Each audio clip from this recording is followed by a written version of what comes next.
in that space, I began to see these golden, effervescent bubbles, all those bubbles and circles that you're describing, but they had dimension.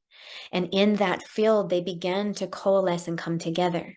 It began to form like an entire being that was like coalesced with energy in this golden energy and frequency. It was like what I understand that would be considered to be like mana, prana, life force energy. And it was like an opening of, and I could see like this technology in a way that is indescribable, that is barely even touched upon in some of our movies. And I could see my physical body like pulled up what looked like on a screen, but it was explained to me that it was my being, that it was the energetic code of my being that they were actively working with in present time.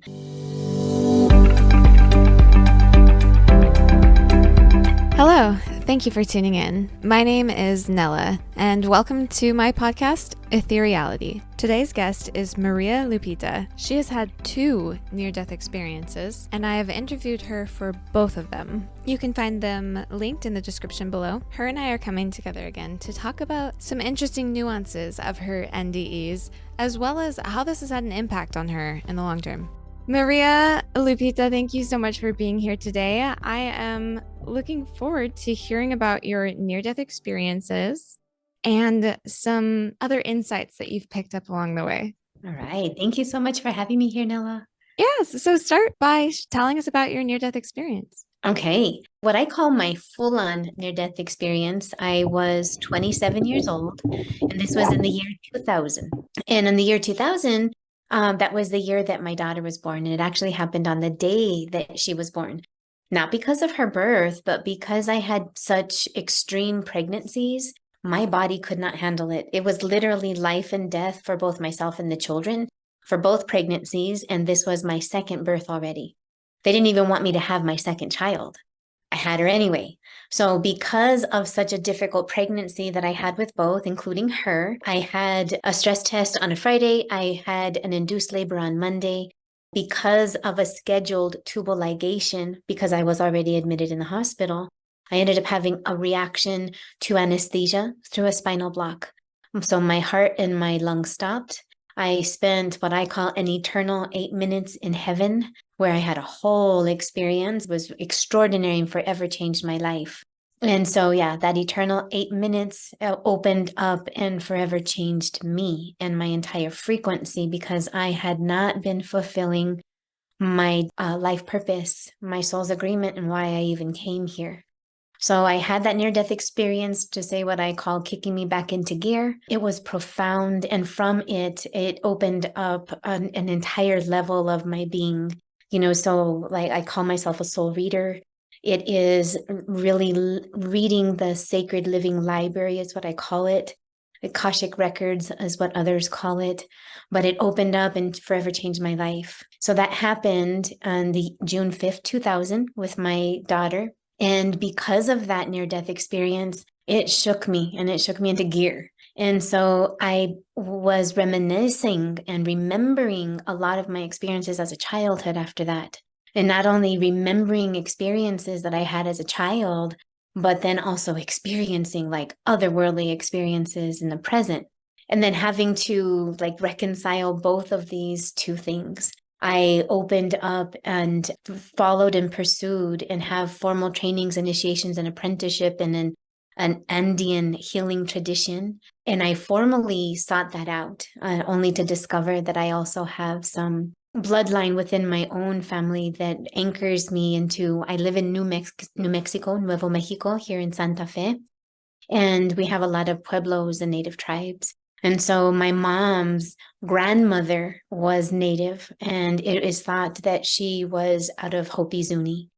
And so I had that, like all that background. And so it awakened all of this deep, I'm going to call it a cellular memory, a soul memory of so many things. And so I pursued that.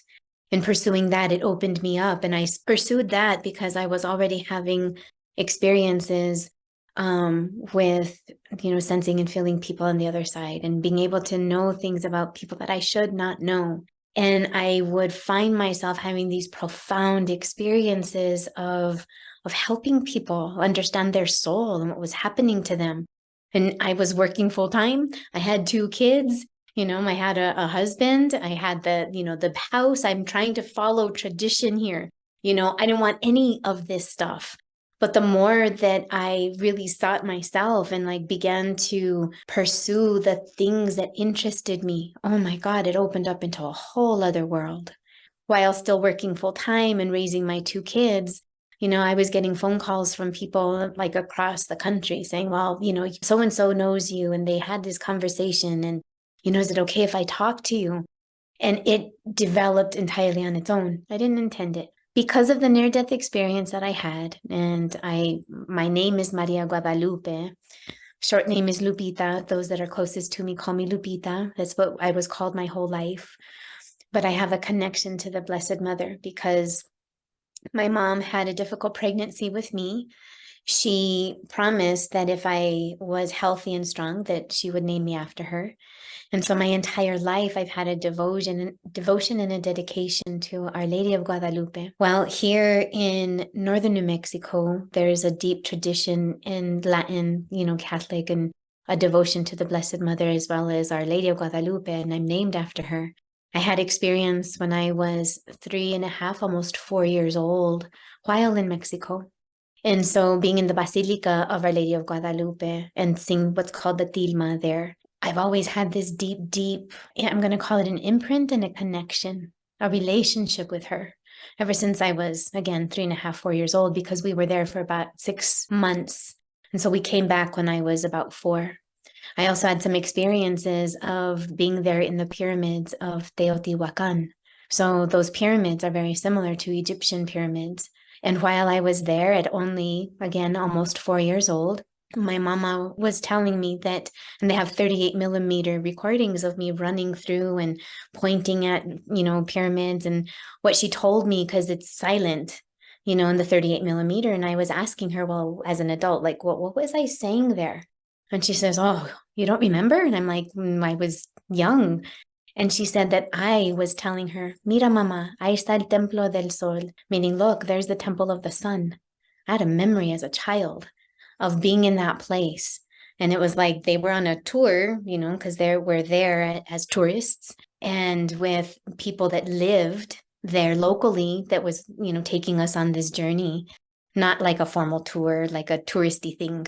But there I was at almost 4 years old, having all of this memory and of Quetzalcoatl and all of this stuff that's out there. And it has to do with even ancient peoples upon the planet, ancient Mayan cultures, Aztecan cultures that are thought to be, tied to the stars, that they originate from, the star people, and where did they go? And even before them, the Olmecs, and then this dedication of Our Lady of Guadalupe. My mom was very aware, and she would always talk to us kids publicly, and not publicly, but openly is what I mean. Because she was not really fully public, but she always had an awareness of in her entire life of having these connections with like other beings, star beings, and even feeling like she was taken out of her room, and she would share these stories with us. And even as a child, this is what I was trying to reconcile after my NDE, is that I had some experiences that I didn't understand. And after my NDE is what really propelled me into understanding, what the heck am I? What am I remembering? What is all of this experience? And I learned how to, what I call, actively work with my NDE. When I had my NDE, while I was on the other side in my infinite 8 minutes in heaven, was working with soul groups and a council in my preparation of my return to come back into my life. And it was as though I was living portions of my life as though I was already back, incarnate, and, having these workings, a preparation and a soul mission. So you got to rehearse your future? Yes. Mm. Yes. Because this soul purpose that I have, and I am no longer afraid to say, is that I remember who I am. I know where I'm from. I know what I'm here to do. I can say that now, but it took a lot of courage for me to really dive into it. Because once I came back from my NDE, it took a lot of unwinding, unbinding, undoing, rewinding of all of this creation that I had already made in a 3D material world with 5D energy. And so I had to destruct the many things that I had been building, which was everything that society wants, having a career, having a family, having the 2 kids, so that was the direction I was going. So when I returned, I had to understand a whole heck of a lot. So I had like preparation for my return because I feel like my deepest soul's purpose and mission truly is to help uplift and shift people on this planet, to talk about my experience, to help people understand that there is so much more of what we are and what we're capable of. And truly that I understand that I, as a soul, I have been incarnate on this planet multiple times over many, many lifetimes, even pre-Atlantean times, to help harness and guide and mold how this earth will evolve. And I am here to actually be part of that. But where my upbringing and everything that I'm brought into and the soul imprints that are put upon me at the moment of birth, and I was 3 weeks late, did not want to be born. So even in that moment, I had a pre-birth experience. Oh, in my NDE of seeing myself not wanting to be here because of how hard it was going to be, the things I had to endure, all the potentials, and I was making the decision. So 3 weeks late, hence my name, hence the connection. It's all connected. It's a big setup of our soul. It's like this most grand play that we are so excited to be here for. So because I was not doing what I said I was going to do, I went in a whole other different direction. And I was suppressing all of this stuff that had already happened as a child. This knowings and this wisdom that my mom was conveying, I was rejecting all of it. So in that NDE, they're like, okay, you're going to go back and this is what you're going to go up. So we have those pre-lifetime experiences on the other side. I just got an interruption. I was midlife and got to go to the other side and got to be like we are before we're born. We do this before we're born. We have this play, we work with the different souls and say, okay, this is your role, this is my role, this is what we're going to do, this is what my soul agreement is. Okay, this is what I'm going to do. But don't forget, if I'm going to be that hard role this time, we play it all out. We have soul families and soul groups. We set this up like this big grand thing, and it's never happened on the level that it's happening right now. You said that it's all connected. When I think about the connections of everything, I think about the flower of life, how it is really just a big combination of all these different circles, all these different connections, and this geometric, beautiful image. I mean, and it starts with the vesica piscis, right? Like the 2 circles, and then it just multiplies from there. And then there's all these connections, and it equals the flower of life. And that our souls are created in that same way. Oh, I said souls. Wow. Cells. Cells. Are physical cells, But it's interesting. So like, I know when I say, what am I here to do? Like, I really do feel that we carry starfire inside of us. From my NDE, I understood that I didn't go through a tunnel. For me, it was a pinpoint of light where the whole room went white. And what I understood in this working with it is that that's a portal. Our own heart center, when we are connected, that tunnel, that place, it's a portal that we hold. It's an access point, and that we are all interconnected in all of those loops. We had the capacity to see ourselves in geometry, in the form of light and sound. That's what we would see. All of these intrinsic, interconnected circles and loops. But they're not just one-dimensional or two-dimensional. They're three-dimensional, 5-dimensional. They extend, they were moving, and everything is in motion. There is a divine order to things. We suffer when we resist our place in it. And when we don't understand what we are, and that's by design and purpose. Our whole world has been built so that we will not discover what we are. So there are very, very few of us where like this is the first time where I'm not afraid to say that I know who I am. I remember where I'm from. I know what I'm here to do. And this world is amazing and incredible. I can say that because of the second experience that I had, which was, I call this 5D healing. And I love that too, because, well, I don't want to jump too far ahead. So, Mm-hmm. how about you share about your second near-death experience? Okay. So, through all of this progression, okay, and all of this healing and understanding and acclimating and integrating and becoming and all of this stuff, by this time, this happened in 2022. This was a year and a half ago, October 3rd. And I myself had a spontaneous coronary artery dissection. It's called a SCAD heart attack. It happens primarily within women. Usually it has to do with hormones as well. And especially, premenopausal or menopausal women, which I'm right in that age. I'm 50 years old this year, but it also has a lot to do with stress and a lot of other things. So by this time, just 9 months prior, my own brother, my most beautiful, dearest brother, older brother, Sebastian, he passed away from a massive heart attack. 2 years before him, my father. 2 years before him, my mother. So I am now the oldest. I'm the matriarch in my family. And needless to say, I do this for a living, and I'm still in pain and my heart is broken. And think of the language, neurolinguistic programming, so I was in a devastated place. I had a heart attack. Where we live in Santa Fe, I actually live outside of the city. I live in the city and the county of Santa Fe. Again, no coincidences. We live in the very end of a mountain range called the Sangre de Cristo Mountains, which is the Blood of Christ Mountains. The name of Santa Fe translates to City of Holy Faith, having it double in the county of Santa Fe. So there I am in our mountain where we live. My sister, thank God, was really close because it's family property. We live about 20 minutes outside of town. It would have taken about a half hour for an ambulance to get there, where my sister was only 5 minutes away. So I realized what was happening through the assistance of a friend. My sister drove me in, and I was having all the symptoms, and it's very, very, very different for women. I really can't emphasize that enough, is that the way that a heart attack presents for women is oftentimes very different, because for me, it felt like it was underneath my sternum, as though it was in my stomach, rather than having an upper heart sensation.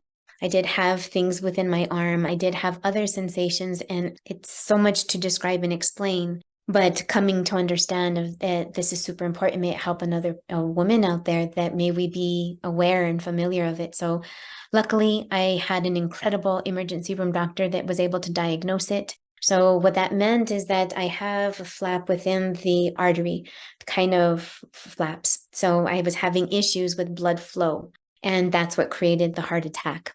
While I was there, though, with my sister is a profound spiritual individual, where she's able to connect into this frequency when she prays. She's able to harness energy in a way that is absolutely so beautiful. And when she prays, you feel it.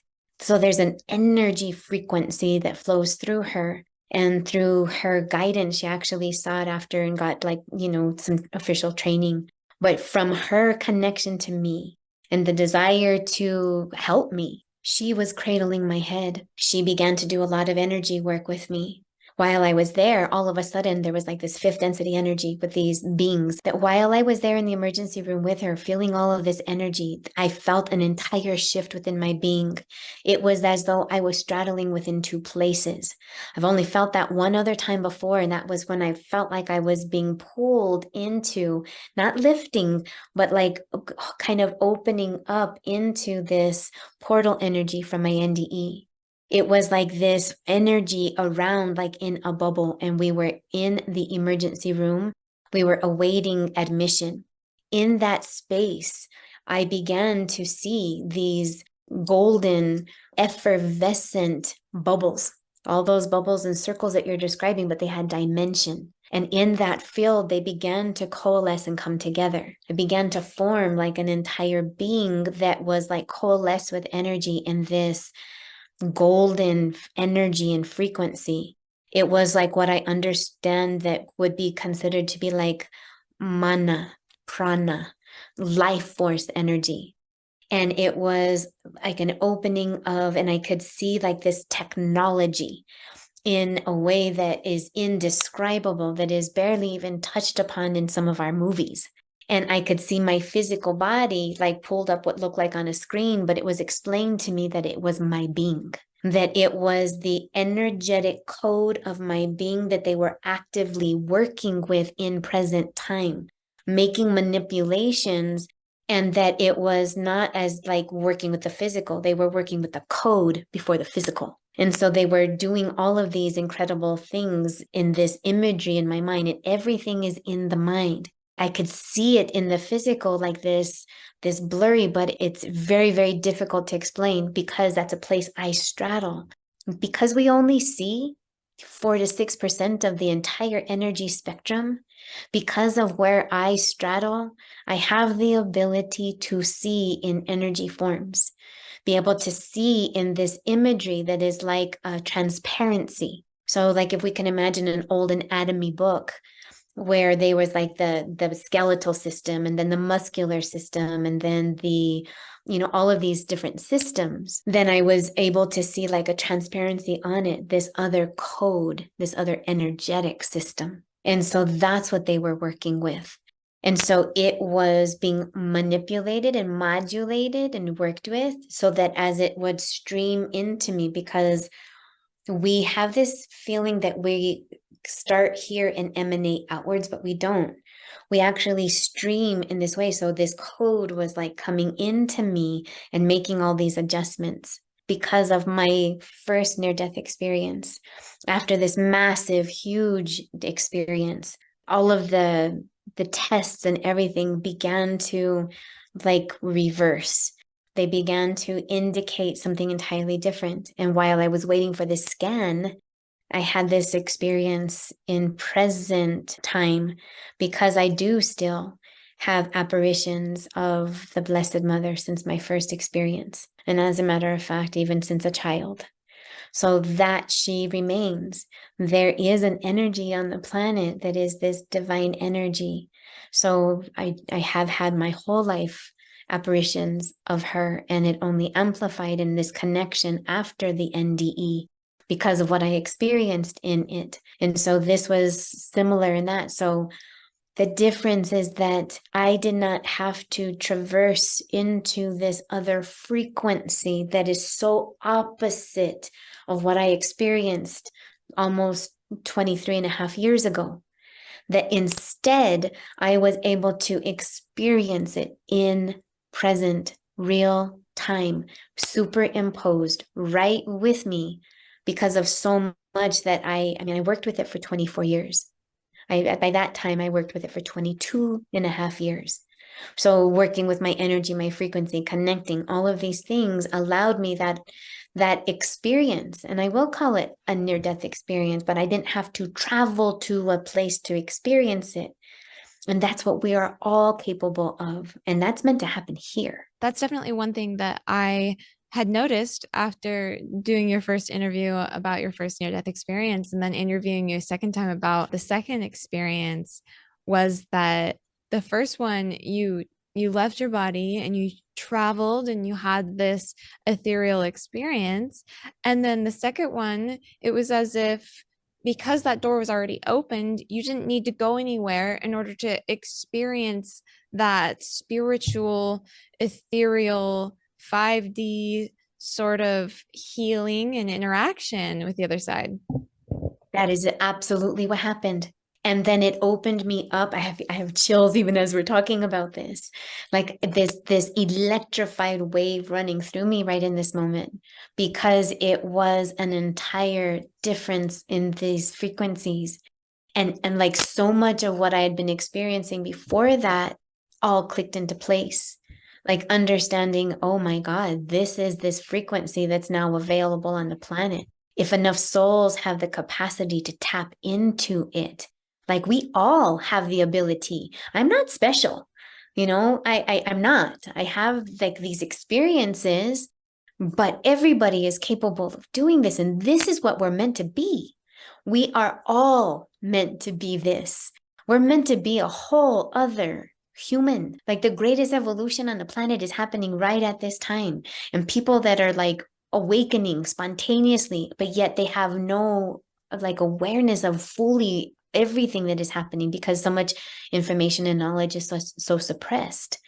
Had we been guided, so there are some that are, that, but it's happening more exponentially. There's so much more that this planet really is. So we've only been able to get to a certain level. There's going to be so much more, not only just what I call soul technology, but technology itself.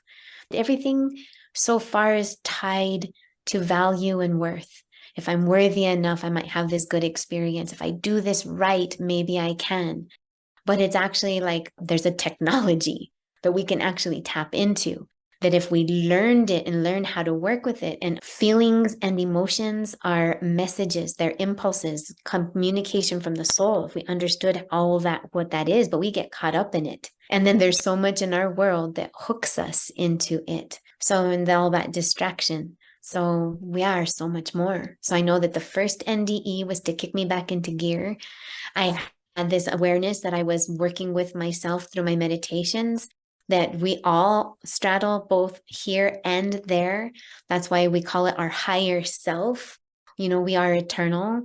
We actually do connect, and the greater portion of us is already safely there. It's just a portion of our awareness that's here having this experience. That's why they say like, oh, this is a hologram. Well, it's very real while we're here. It's very, very real, very tangible, very much in the material world. But we project into it, engage in it, but we survive it. Our consciousness survives it, and all that we experience remains. And that's what I called it, the sacred living library, not understanding and not, practicing or following anything, and only to come to understand of like, oh, that's the ethers.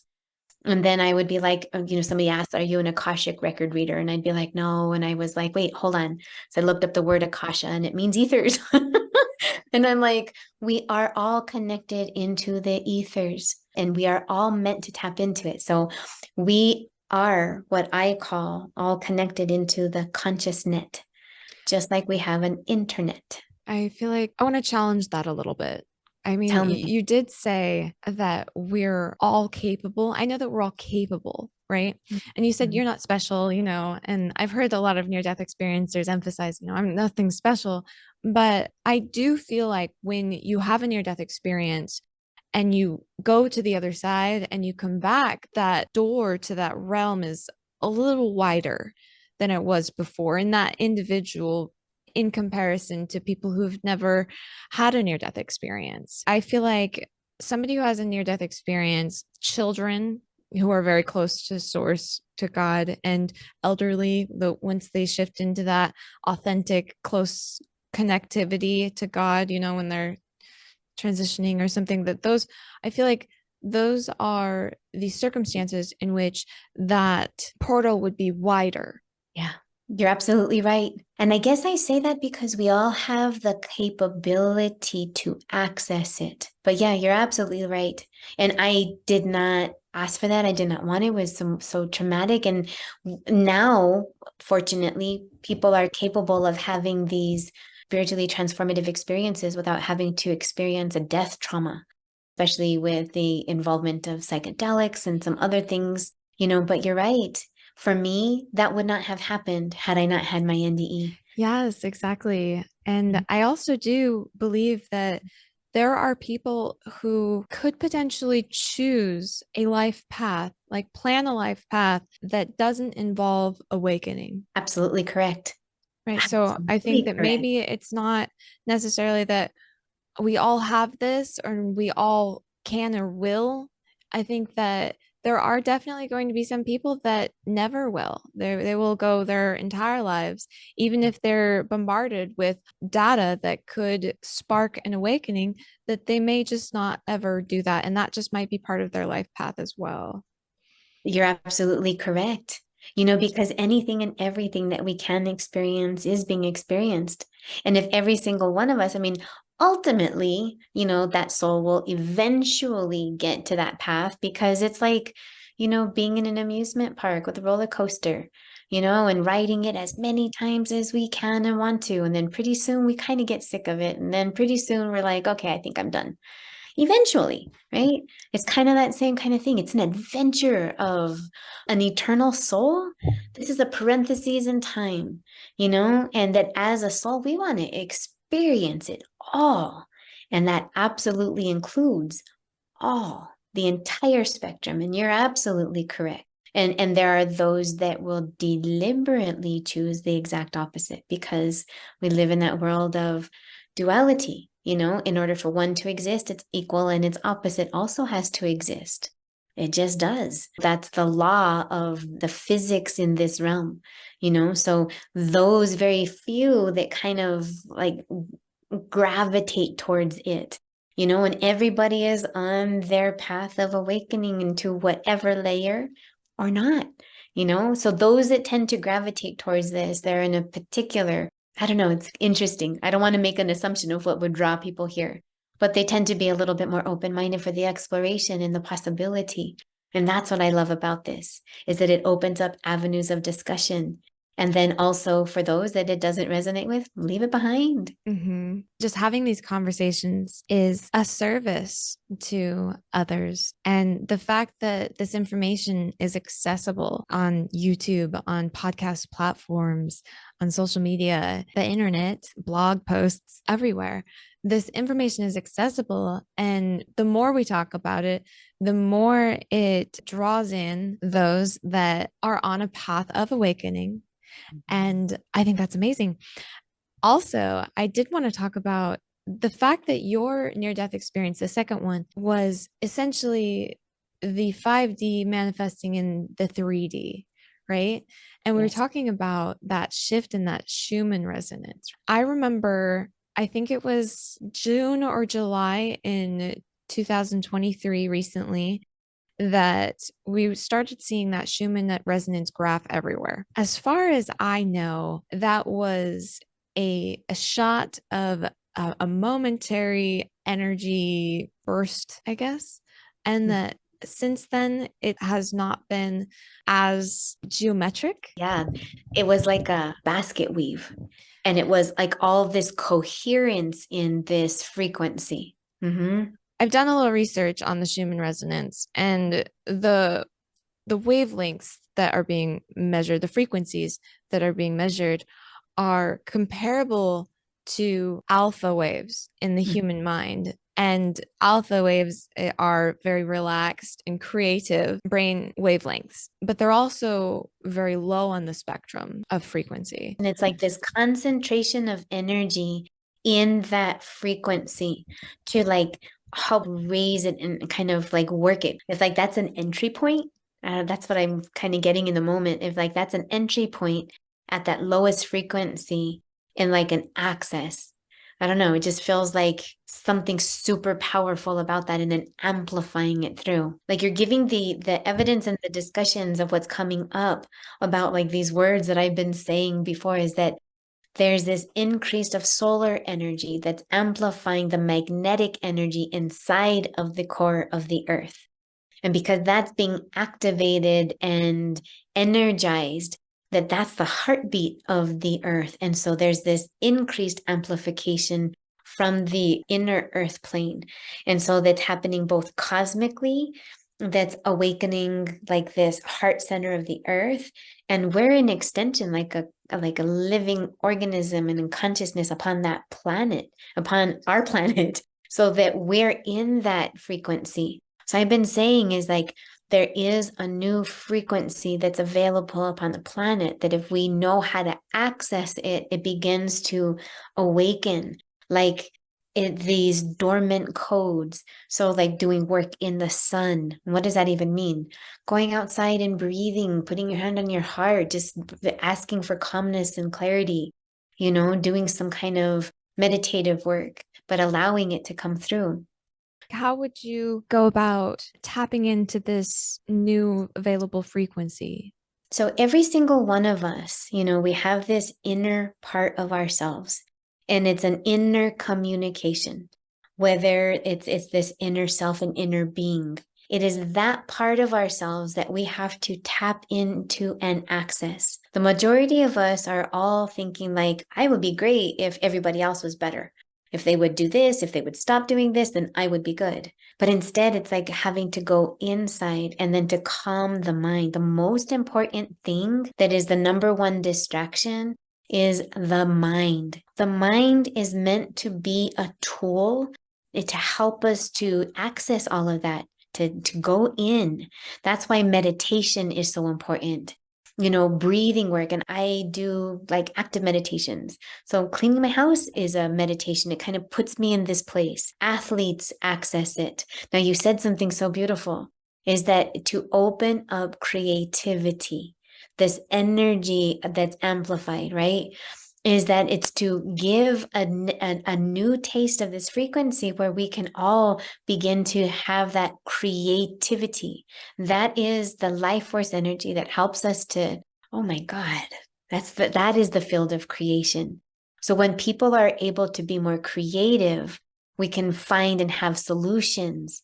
It opens up a whole new world. So we tap into it by learning how to self-manage, learning how to modulate ourselves. It's beyond mindfulness. Mindfulness is super important in having like these moments of having presence, but knowing that I'm not okay is not enough. Okay. I'm mindful that right now I don't feel good. So when we're able to be mindful, present, and aware, then we can reach and tap into something more, which is, I can reach for a better feeling thought. I could do something that feels better. Maybe I'll go for a run. I'll call a friend. I'll watch a funny movie. I'll get out for a while. I'll get out of my head for a while. And then that shifts our mood. So our mood, our attitude, our emotions are all indicators of what frequency we're in. When we can elevate our mood, get into a better attitude, begin to start feeling something better, we're tapping into a different frequency. So there is nothing more important in this world than our feeling connected, grounded, and in service. So this is not a selfish thing. Well, people will say, well, that sounds really selfish if all you're doing is making yourself feel better. Well, no, it's taking responsibility for how we feel, because then we don't contribute to this, emotional pollution of the planet. Energetic parasites thrive on our energy, and it is like pollution. They want that. Is that another way of saying like malicious entities or demons? Correct. Demons, malicious entities. Oh yes, absolutely. All energetic parasites. I haven't heard that one yet. I like it. Well, I mean, Yeah. I don't like them. Right. But the term. Yes. Yeah, exactly. Because we all have it. We do not pay attention enough to our energy. And it's more than just, let me get into good energy. It's like, no, what am I carrying in my head? Because here's the thing, our thoughts are not private. We are all connected again in that conscious net, right? Mm-hmm. That this is why we have the ability of like just thinking of someone and all of a sudden they text or they call, that there is this energy from a distance. Okay. So Einstein's spooky action at a distance, which is all of these two particles that are tied together. There's so much more. Quantum physics is a layer of this energy, because what we actually do can instantaneously affect. And what we do not understand is that when I call it the sacred living library, in my mind's eye, it looks like this ocean that is like throughout the entire universe. And every single thing in it has a strand energetically to everything else. And if you can imagine this most intrinsic, incredible web that extends throughout the entire universe. Our realm is as dense as the ocean. The only difference is that our element is the air. Now, every single person would not be able to debunk this, is that every single possible stream of frequency, radio, AM, FM, XM, internet, cellular, Wi-Fi, Bluetooth, all of these signals, we have microwaves, we have signals pinging through satellites. It is the most dense, energy around us with all these streaming signals. All we need is the correct device to tap into it. Now, with that Schumann resonance, that love frequency that's beating from the earth in that alpha wave is a new frequency. We are the instrument. We got to learn, what station am I tuning to? What is cluttered in my head and what am I at in my heart? We know where we are by how we feel. So if I can get into a place where I feel good, then I'm tapping into that frequency. And if the more of us that are doing it, that's what the golden age is. The golden age is only having enough souls tapped in, tuned in, turned on, active, in service in whatever way that looks to them, and do it. It sounds so simple, right? Right. I had a Christian upbringing. And so when I think of the golden age, I think of the 1,000 years of peace after the return of Jesus the second time. And that is following the end times or revelation prophecies. So would you think that it's possible that things have to get really, really messy before they get clean? Yes, and it's happening now. And it's happening at layers and levels that some of us aren't even aware of, So yeah, and it does, because in order for that world of duality, so right now there is this big battle in these energy realms that are far beyond what we can even begin to comprehend ourselves. That there are indeed, like I am going to say, like a war for our souls. We are powerhouses of energy. We have portals of starlight, that actually is like a nuclear house within ourselves. I interviewed somebody who called it the God spark. I liked that too. Yeah, the God spark. That's what I call it Oh actually. wait, that's you then. I interviewed you about it. Yes, yes, yes. You I love it. Yeah. And it is. It's the God spark. That's what I call it. I was like, wow, there's another one out there. And I'm like, wait, that might be me. Yeah, that was probably you. Well, I love it though. Because and then for those, and they say, oh, the God spark. If the God is the deterrent of the word, then I say it is your life spark, Mm, because those two things are yeah. exactly the same thing. Language is a big hang up for a lot of people. Huge. And that's why I love, and understand neurolinguistics, because what we say matters. That's why they call it spelling. I like to say that what the words that we put out there are like casting spells, and Hmm. we're not even aware of it. So it's like having that responsibility, because wow, we are incredible. So imagine, and again, in that emotional pollution, and some places are even more dense, just like we would drop into the ocean. The further down we go, the heavier the pressure is. When we go into places that are highly concentrated with people, souls, that it would be considered like one of those concentrated deep energies. So there's a grid of energy that we're all attuned to, and it is like a smog. That's why people are like, oh, I can't wait to get out of the city. I need to get out and to get some fresh air. That's a thing. And it's beyond just the buildings and the cars. Yeah, it definitely is because I went to Vegas and I was sober the whole time. I did not go party. I just wanted to go see the lights, see the attractions, do the touristy stuff. I was actually surprised. I did not like it. I energetically did not like it. And I would not recommend to anyone if you're going to Vegas and aren't planning on participating in the nightlife, just don't go. Just don't go at all. Because you have to lower your vibration in order to interact in a way that doesn't feel like a conflict energetically. And that's exactly what it is. And I know, because I did the exact same thing, is that I had to go for a conference, and that was the very, very last time that I went. And I thought, oh, this is going to be fun, and I ended up taking my husband and my kids, and it was like the worst decision I'd made, because I'm like, oh my God, it was the energy of it, because I was already in that place of understanding frequencies. And I think that was one of the things that probably propelled me to understand, like, oh, wow, concentrated, dense energies. And especially when there's like a heavy, purposeful underseed, I don't recommend anybody to go and search, because the moment we get hooked, we pull it in, it utilizes our thoughts. So here's how it works. And this is even why, like, in this whole movement of like the movements. Like if people are like, you, if you're not up in arms about this, then you don't care, and then people feel like this peer pressure to engage in it. But engaging in it only activates it. Even if you are in opposition of it, you're still in it and you're giving it all your energy. Mother So Teresa said, "You'll never see me at an anti-war rally, but if you have a peace rally, I'll be there." absolutely. Because what is the difference? When people are in opposition, they're angered. And this is also They're one of feeding those. it the energy. Exactly. That's what I was just about to say. And so if they can imagine people who engage in that way, that are up in arms about certain things, they're agitating you on purpose and you're their food source. So for Their those, energy their supply. their energy supply. So instead, what is it that you want instead? So if you want that peace instead, then put all of your energy into what that peace feels like. Begin to engage in things that feel peaceful.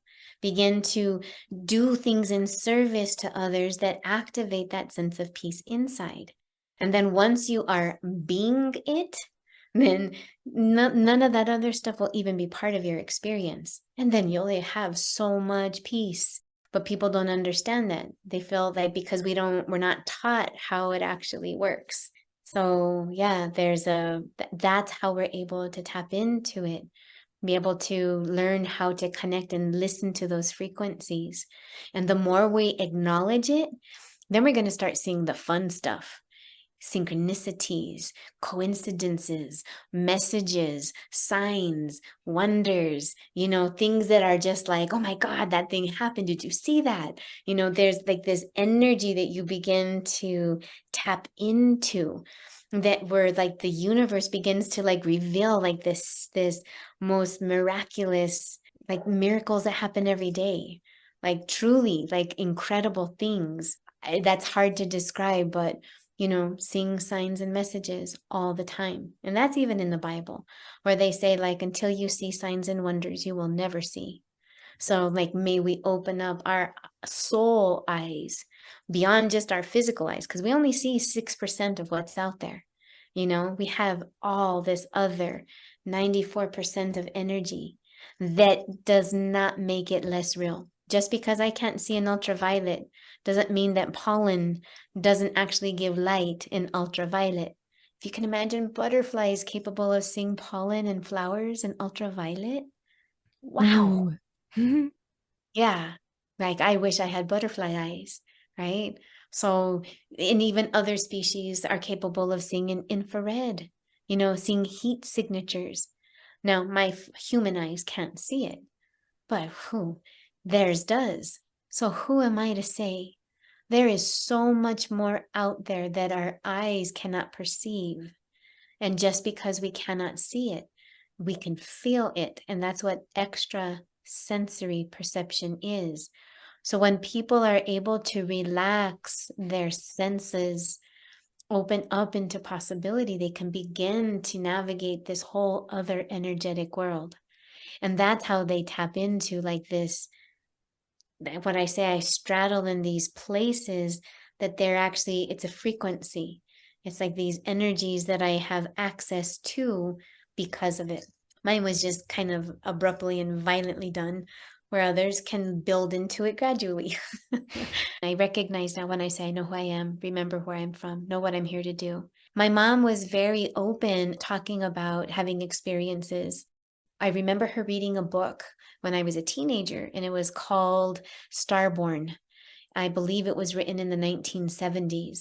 And she was exploring these inner knowings and feelings that she had about being a star being, having these contacts, having these awarenesses.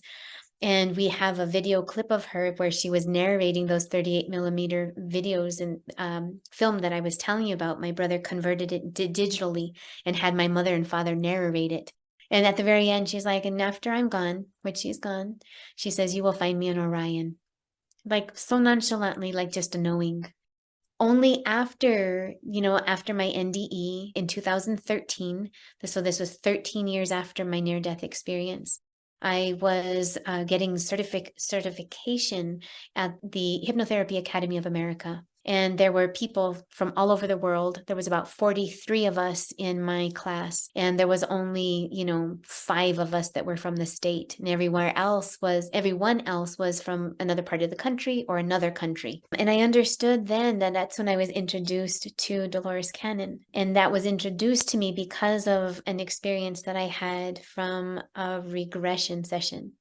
And we got to ask the question for ourselves is, what is the lifetime that is most impacting this lifetime? And I was the very, very last person in my group. It's basically guiding the individual to see, okay, now look at your body. What do you look like? What are you wearing?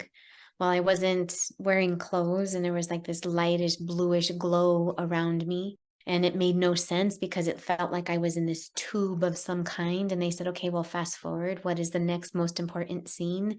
And I happened to see this open window in this darkened, vast space and to see the earth from a distance. When I saw the earth from a distance, I said something like, oh, I just love the people. And everything that was coming out of my mouth was, I was a very tall being, about 12 to 14 feet tall, that was on the planet for about 300 years, that it was like pre-Atlantean times. It was like a prehistoric, no, not early history, and it was pre-Egyptian history.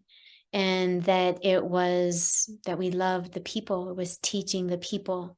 And I would oscillate or go between an arid space and a very humid space. There was a particular thing that I would hold, that where it would like feel like I would deatomize. And all of this was in this regression session and so vivid and real, but I had not yet allowed myself and hadn't even explored any of this because I was barely making sense of, connecting with loved ones and the other stuff. I wanted a tool to help people deal with trauma.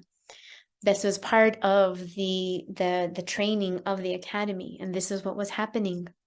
This is what came out of my session.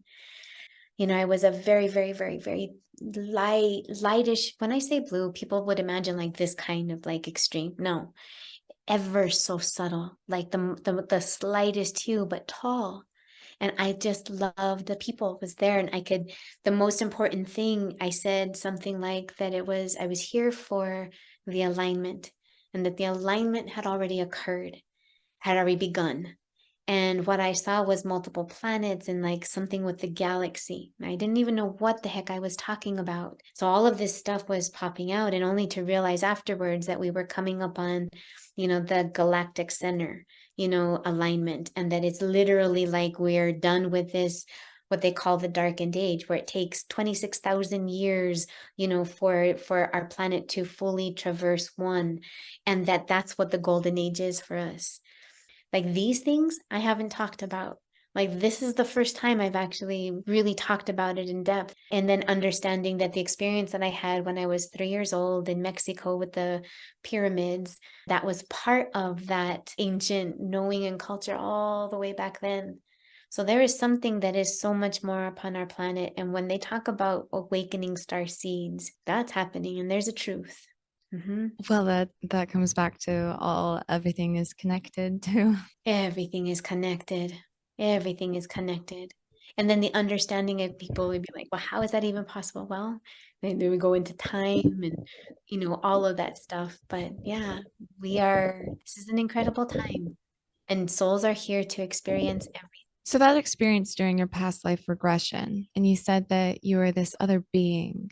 Was that a other dimensional being? I felt like a physical being that was on the planet, incarnate and living to help humans. So when we're talking about like the discovery of, when I found Dolores Cannon's book, I cried when I first read that book because it has described everything. Is that in order for us to bring in this paradise, thousand age, utopia, that it can only be done from the inside, meaning that enough souls had to be awakened enough to be able to harness and begin to usher that in. And so there's like this SOS upon the planet where the souls were not awakening, were not arriving or achieving a particular level.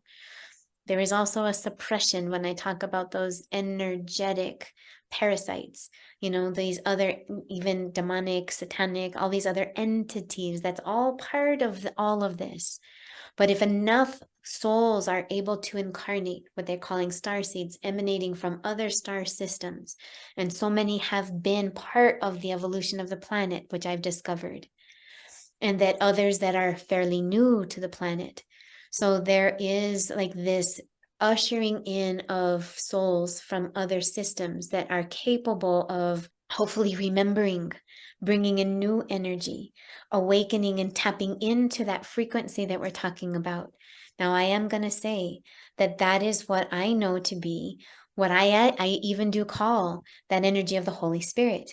So even in the Bible, even in Jesus said, be thankful that I am gone, because after me, this new energy and everybody's going to have access to it. And it's the great comforter.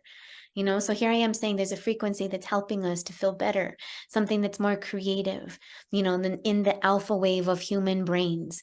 These things are not separate, so anybody listening to this are going to be like, okay, whether they're there or not, if we can even open up, these are languages, because as we mentioned a while ago, language matters.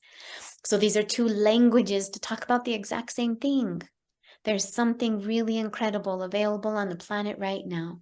We are part of it. And because that was like wanting to be slowed, even prevented from souls awakening, like all of this darkness, like you said, things have to fall apart and collapse. Well, that's happening.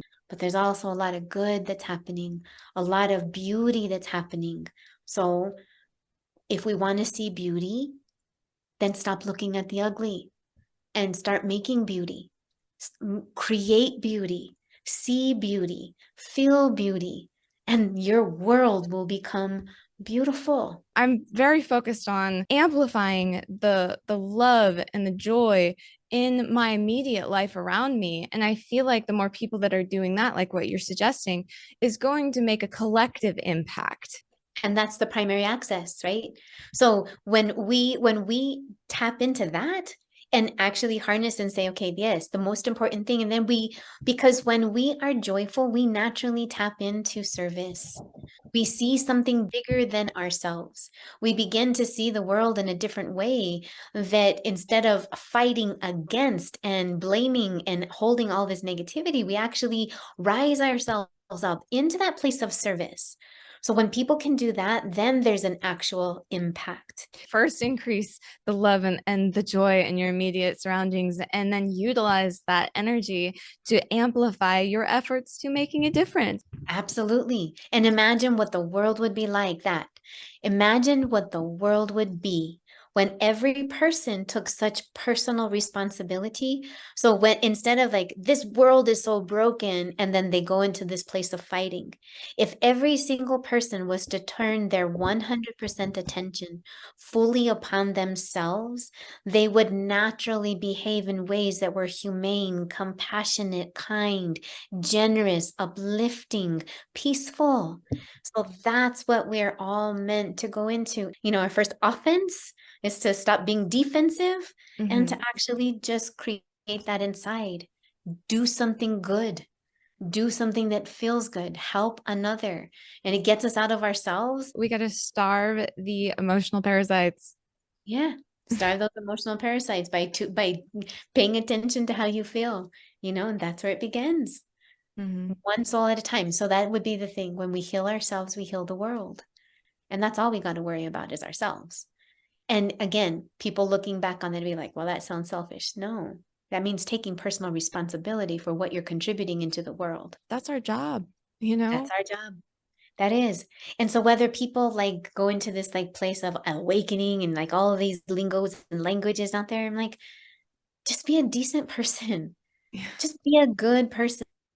If you do good and see good, if we're truth, seek truth. And there's personal truth, but then there's truth, right? Be truth. And then just see beauty, truth, beauty, and goodness. Like those simple things. And it has absolutely nothing to do with anything else than just the quality of the being you are. Which direction am I contributing? Because we're contributing in either way. What am I contributing? Mm-hmm.